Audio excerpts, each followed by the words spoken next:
नमो नमः। मैं ममता ठाकुर आपका बहुत बहुत स्वागत करती हूँ। आज हम छठी कक्षा की संस्कृत की पाठ्य पुस्तक मंथन भाग 1 का पाठ 13 पढ़ेंगे। ये है कारक कस्य कयोः केशाम। इस पाठ का हिंदी अनुवाद और इस पाठ का प्रश्न अभ्यास दोनों हम इसी वीडियो के अंतर्गत करने वाले हैं। कस्य कयोः केशाम, ये षष्ठी विभक्ति का प्रयोग इसमें हम पढ़ेंगे। किसका, कयोः मतलब किन दोनों का, और केशा मतलब किन सब का। विद्यालयस्य भवनम विशालम अस्ति, विद्यालय का भवन बहुत बड़ा है। किसी का किसी से संबंध बताने के लिए संबंध कारक का प्रयोग होता है। संस्कृत में संबंध कारक के लिए षष्ठी विभक्ति का प्रयोग किया जाता है और यही षष्ठी विभक्ति का प्रयोग हम इस पूरे अध्याय में पढ़ेंगे और वही हम लोग जो है इसके प्रश्न अभ्यास में भी करेंगे। इदम कस्य गृहम अस्ति, यह किसका, गृहम घर, अस्ति मतलब है, यह किसका घर है। इदम विजयस्य गृहम अस्ति, यह विजय का घर है। केशाम समूह आगच्छति, किसका समूह आता है। छात्राणाम समूह आगच्छति, छात्रों का समूह आता है। छात्र कहते हैं स्टूडेंट्स को, विद्यार्थियों को। कस्य आतपः तीव्रः भवति, किसकी धूप तेज होती है। सूर्यस्य आतपः तीव्रः भवति, सूर्य की धूप तीव्रः मतलब तेज होती है। धूप या गर्मी, आतपः धूप या गर्मी को कहते हैं। कस्याः जलम शीतलम अस्ति, किसका जल शीतल होता है यानी कि ठंडा होता है। गंगायाः जलम शीतलम अस्ति, गंगा का जल शीतल है। श्रीरामः कस्य पुत्रः अस्ति, श्रीराम किसका पुत्र है। श्रीरामः दशरथस्य पुत्रः अस्ति, श्रीराम दशरथ का पुत्र है या दशरथ के पुत्र हैं। लतायाः उपरि पुष्पाणि सन्ति, लता के ऊपर फूल हैं। उद्यानस्य शोभा, बाग की शोभा। मम गृहस्य समीपे उद्यानम अस्ति, मेरे घर के समीप बागीचा है। अत्र जनानां समूह भ्रमणाय आगच्छति, यहाँ लोगों का समूह घूमने के लिए आता है। वृक्षाणां पत्राणि हरितानि सन्ति, वृक्ष के पत्ते हरे हैं। खगानां कूजनम मनोहारी भवति, पक्षियों का कूकना मनोहारी होता है मतलब मन को भाने वाला होता है या लुभावना होता है। उद्यानस्य शोभा पुष्पैः भवति, बाग की शोभा फूलों से होती है। भ्रमराः पुष्पाणाम रसम पिबन्ति, भंवरे फूलों का रस पीते हैं। काकः कोकिलः च तत्र तिष्ठतः, कौवा और कोयल वहां पर रहते हैं। तयोः वर्णः कृष्णः अस्ति, उनका वर्ण, वर्ण मतलब रंग, कृष्णः काला है, उनका वर्ण काला है।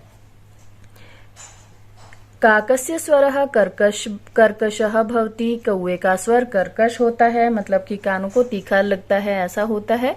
और कोकिलस्य च मधुरः भवति, और कोकिला यानी के कोयल का मीठा होता है स्वर। अहम अत्र आगत्य प्रसन्नम भवामि, मैं यहाँ आकर प्रसन्न होता हूँ। तो इसके बाद कुछ शब्दार्थ दिए गए हैं। तो चलिए अब चलते हैं इसके प्रश्न अभ्यास की ओर। अभ्यास कार्य में सबसे पहले देखिए उच्चारणम करो, तो उच्चारण कीजिए। बालकस्य बालकयोः बालकानां, लतायाः लतयोः लतानां, कस्य कयोः कासां, कस्याः कयोः केशां, रमायाः रमयोः रमाणां, नरस्य नरयोः नराणाम। ये सभी जो है षष्ठी विभक्ति के प्रयोग दिए गए हैं अलग अलग शब्द रूपों के लिए। लिखित में देखिए पहला प्रश्न, उचितम विकल्पम चित्वा रिक्त स्थानानि पूरयत, उचित विकल्प चुनकर खाली स्थानों को भरिए। सबसे पहले दिया है डैश कूजनम मधुरम भवति, तो यहाँ पर उत्तर होगा खगानाम, खगानाम कूजनम मधुरम भवति। ख डैश उपरि पुष्पाणि सन्ति, लतायाः या लतया, तो यहाँ पर उत्तर होगा लतायाः। ग डैश प्रकाशः तीव्रः भवति, सूर्यस्य प्रकाशः। डैश सेवकः आगच्छति, धनिकस्य। डैश माता देवकी आसीत्, श्री कृष्णस्य। प्रश्न 2, निम्न प्रश्नानाम उत्तराणि चिनुत। केशाम प्रकाशः मंदः भवति। किनका प्रकाश धीमा होता है? नक्षत्राणाम।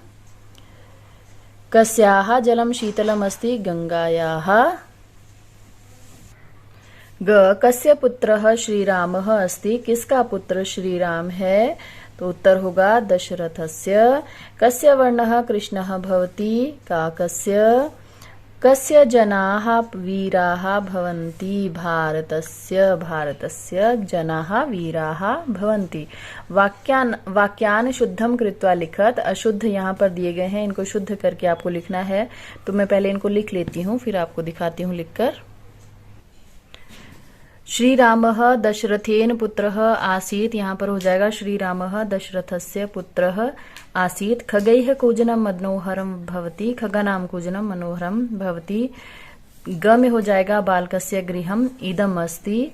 घ नृपस्य सेवकः आगच्छति। विद्यालयस्य पुस्तकालयः विशालः अस्ति। ये हैं इसके शुद्ध रूप। प्रश्न 4 उचितम शब्देन रिक्त स्थानानि पूरयत। उचित शब्दों से रिक्त स्थानों की पूर्ति कीजिए।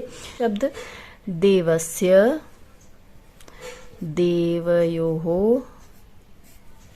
देवस्य देवयोः, देवानां, रमा, रमायाः, रमयोः, रमाणाम्। खगस्य,